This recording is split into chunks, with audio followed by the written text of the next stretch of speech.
Hello, Star Wars Paladin here. This is doing a little news one. I like to do Star Wars news and give my opinions on the Star Wars news, and I'll give out the links below. But I was on StarWars.com news, and because that's where I get most of my Star Wars news from, and they said there was this Star Wars Rebels Inquisitor action figure reveal, exclusive. I'm like, okay, Star Wars action figure.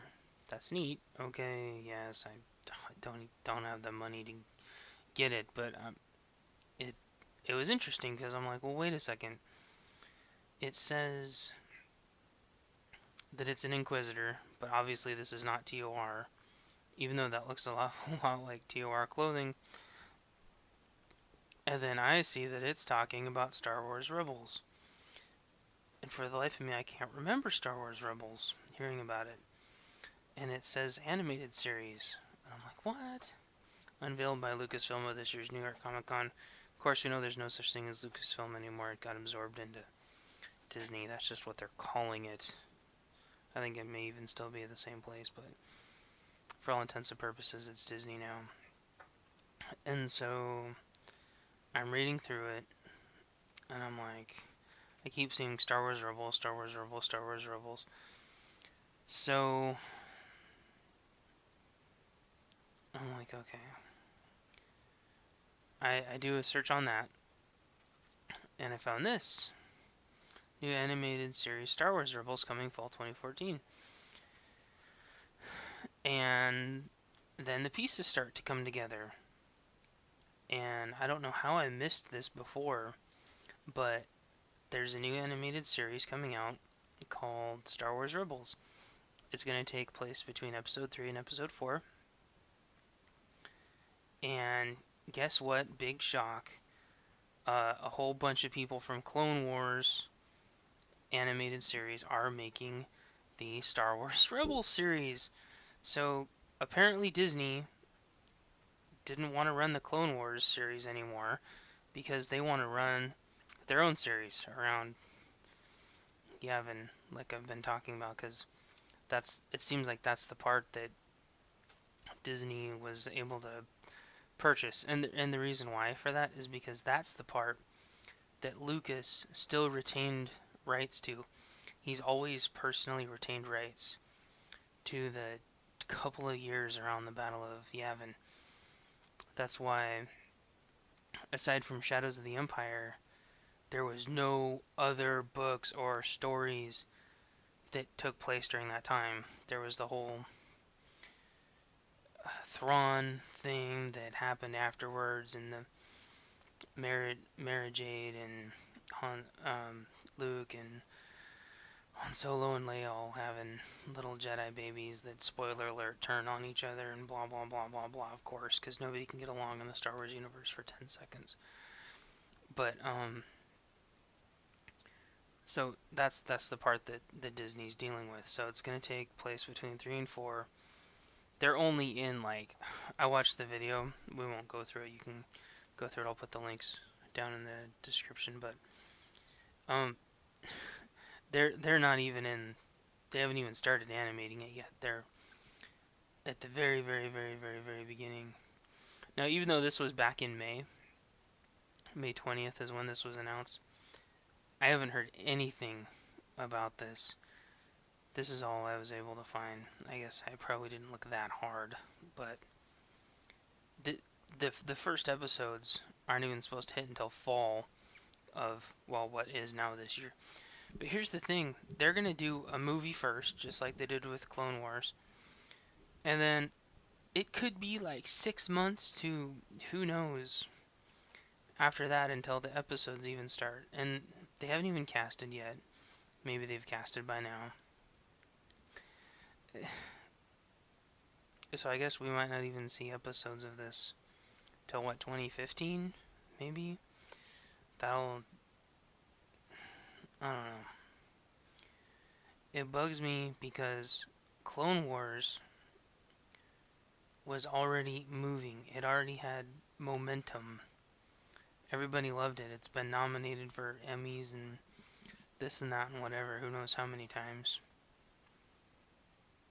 Why not just run the processes in parallel? Because here's the thing, and this is where the Star Wars universe gets really, really screwed up. You have gigantic time spans between the movies. There's what, like 15 years or something between 1 and 2? And then what, another 15 freaking years between, or I'm not actually sure how many years between 2 and 3, but there's at least a couple years between 2 and 3. And then there's another 15 years between 3 and 4. Another couple years between 4 and 5 and 6. How the hell, and they ran into this with Force Unleashed 1 and 2. There's a couple of expanded universe books finally that happen between 3 and 4, but not a lot happens between 3 and 4 unless they're going to explain. I don't know, it's hard to talk about this without monster spoilers, but there's a couple things that are really, really, really wrong with the clones that came from Kamino. And all of the clones post, well, starting at actually Order 66. Order 66, again, massive spoilers here if you haven't read 501 and or 501st and Order 66. The clones that you see in episode 4 and on, and actually the clones that you'll probably see in this,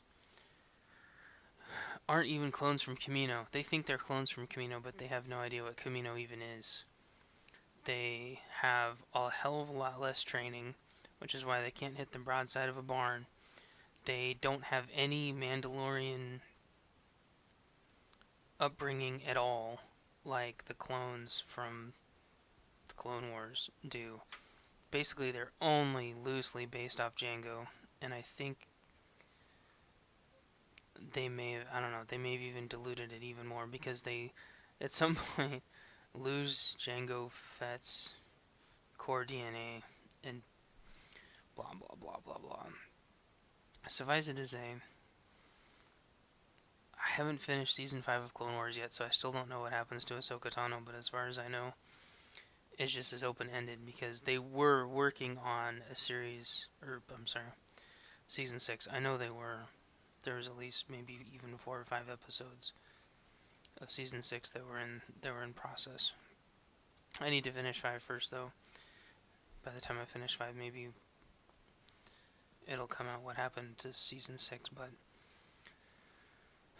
essentially what happens after Order 66 is every single Jedi gets killed.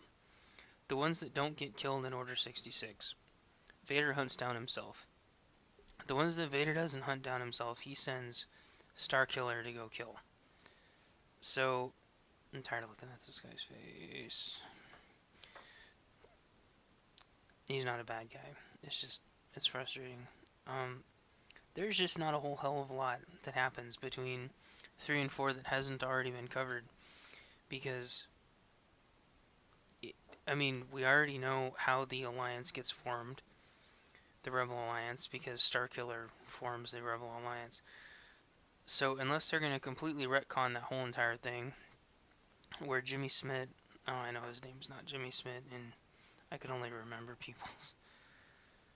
Sometimes I can remember their real names, sometimes I can't. But, Bail Organa, you know, I guess he would be huge in it, theoretically. So what, is it going to be him raising baby Leia and bringing her up in the Organa family? And then it's going to be, what, Luke working on the moisture farms for 15 years? I mean, come on. And I guess you get to see Obi-Wan living on Tatooine, doing nothing, living in a hole for 15 years. Maybe getting in fights with the Sand People, Tusken Raiders. Yoda doing absolutely nothing on uh, Dagobah for it's like what? It's gonna be 15 years of Vader and Starkiller and the 501st hunting people down. The Rebel Alliance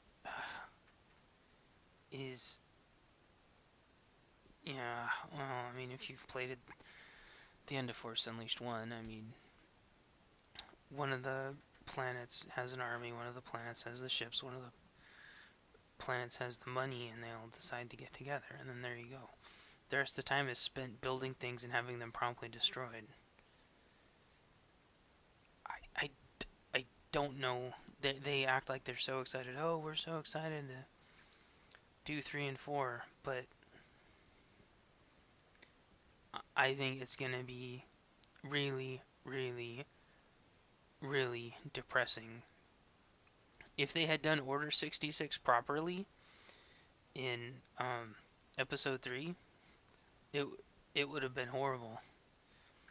Like if you read Order 66 and realize how freaking terrible it was, you'd be like, "What the hell? This is dark." I mean, the Jedi Purge was terrible, and what you have between 3 and 4 is every single Jedi that didn't get suckered in by that beacon. Everyone that was in hiding, everyone that wasn't attached to a clone regiment, or everyone wasn't that was with a local planet fighting force that wasn't with a clone fighting force.